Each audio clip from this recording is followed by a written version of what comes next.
Hello, guys. Happy Monday. I'm going to try doing a live stream number two. The first one just died, so I'm going to try to go through this fast. I have a stormy atmosphere here, so that's kind of throwing off the live stream. Excuse me. All right, today topic is stop staring at the closed door. We can continue to focus on things that have happened in the past that will keep in our minds, keep us from moving forward. So that means the door remains shut. And our mindset and how we deal with the chaos and negativity, excuse me, and whether we are, in my case, my life is faith-based, where I don't want to be in a job that God doesn't want me in. I don't want to be in a career that He doesn't want me in. But the only way I find out is to move forward. I don't find out by staying on the couch, by doing this number one point that I'm going to talk about today, is having pity parties. I've done that. I've done it. I've been through a tragedy in my life of huge magnitude, huge loss for my family. But I had to keep moving forward. If I continued, I had to go right back to work. If I continued to wallow in it over things that have happened in the past, no matter what it is, I will not do anything in my life. I will not be able to hold down a job. I will not be able to function. And so I have to deal with those things that have happened. I cannot dwell on them, though, for the rest of my life. They will make me, if I let it, a better person. If I allow it to, God will use it to make me better. But some of the stuff that occurs is not our fault. We have no control over. Some of what occurs in our life, we do. And so that doesn't mean that a door has to stay shut. It means that, number one, it means that you're not reaching down to open the door because of fear, doubt, unbelief. Pick one. Or it isn't the door for you. It's one of those two options. It is the door and something's stopping you, or it's not the door for you. So let's talk about, number one is, not feeling sorry for myself or yourself. Let's talk about number two. Stop staring at the closed door, because what we're doing is going, it won't open because of this happening in my past, or people around me, in my present, or I just don't believe that it can occur, that this will happen. All of that is truth that we're dealing with. Anxiety, panic attacks. Who will hire me? I'm too young. I'm too old. I've had people say all of that to me, and I've dealt with not believing in myself and not being called for many jobs that I applied to, and I felt very rejected. I mean, am I going to keep staring at the door, or will I keep pushing and moving forward? Will I keep trying that doorknob to blast through? That's the difference between people who move forward and people who don't and do the pity party.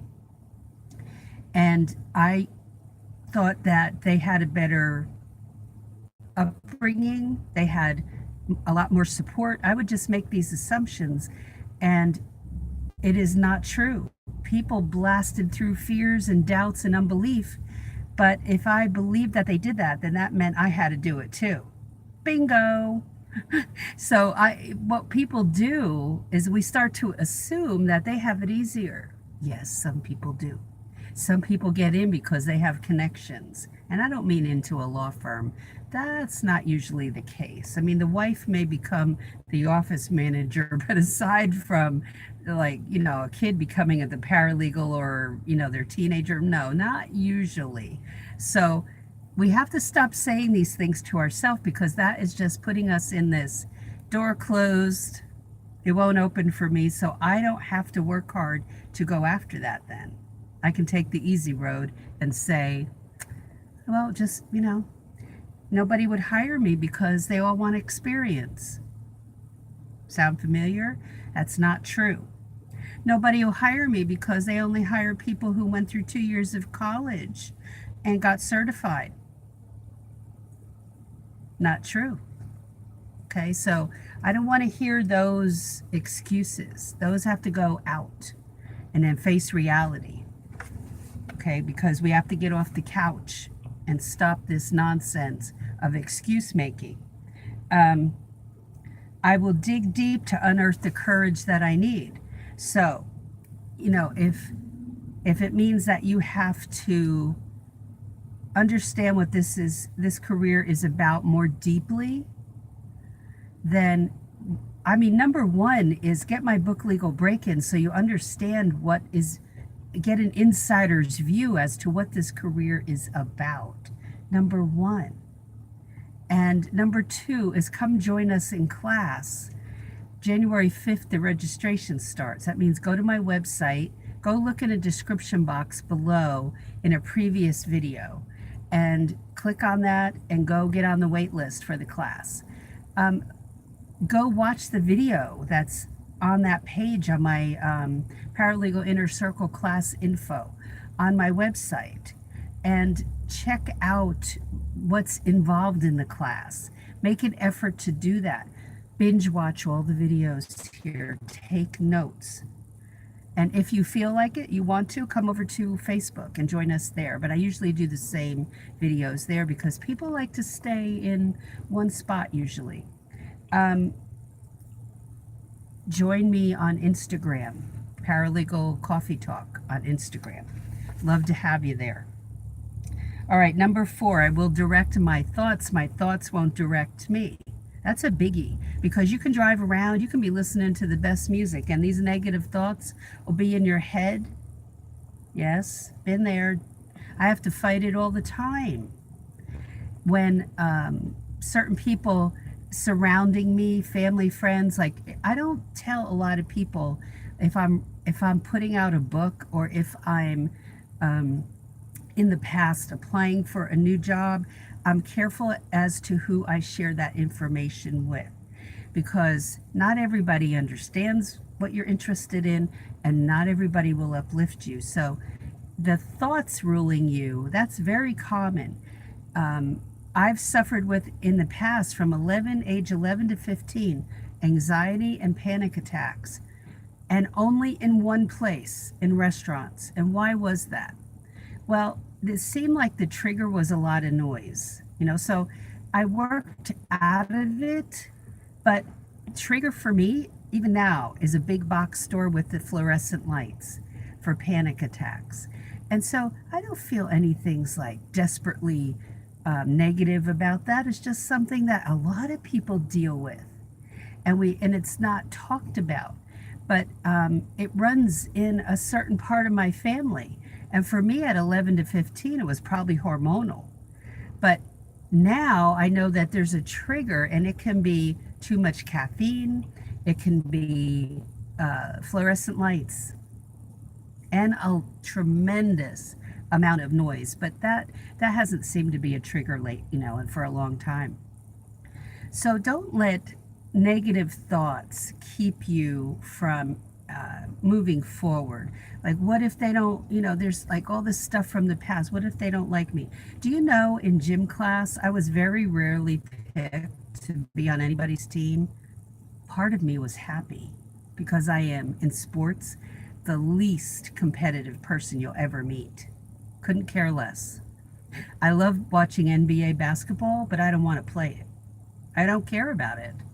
What I'm good at, you'll laugh about this, is skee ball. Yeah, you want to match me on skee ball? Okay, we'll go at it. But as far as, no, I don't need to be that. Yes, I have a lot of stuff that I could say, well, they had so much support growing up, and so that's why I can't achieve anything. That's bogus. That's bogus.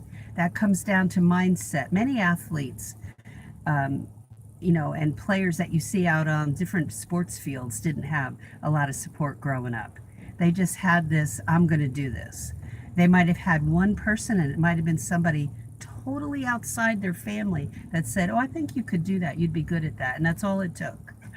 And then they went for it. So don't think that everybody has it made, because that's an excuse. And your thoughts will rule you, if you let them. All right, number 5. I will choose to believe that all things work together for good. There's a scripture that says all things work together for good to those that love the Lord. So put your faith in him and understand that he has a plan and a purpose for you. He has a path for you that will teach you a lot as you go and find it and then go down it. And you will be able to help other people, and he will use it for good. So give it to him. Give those fears and doubts to him and say, Lord, please show me the way. Show me which way I should go. And he'll bless your efforts, and he'll show you the way. If you ask him and you trust him, he definitely will. So that is it for today. Please join us in class. And I did develop something new that is a planner that goes with the legal break-in book. So if you put legal break-in in Amazon, you'll see the planner there. I've had requests for that. That goes, all it is a weekly planner with pages for notes. So you can look inside of it on Amazon and see. But I just put that out the other day, and I forget to mention it on the videos. So have a great day, and I'll put a link to that here later. And questions, comments, post them below. Go to the website. There's podcasts there as well for you to listen to. I will be sending out emails, an email tonight, late. And that will have a video link in it to a video you have not seen before as an extra added thing to say thank you. And then it'll say some stuff about the class and the new planner and the book, but mostly it's about the new video. But in order to get that email, then get on the wait list for the class on my website, and that puts you on the email list. Have a great one. See you tomorrow. Bye.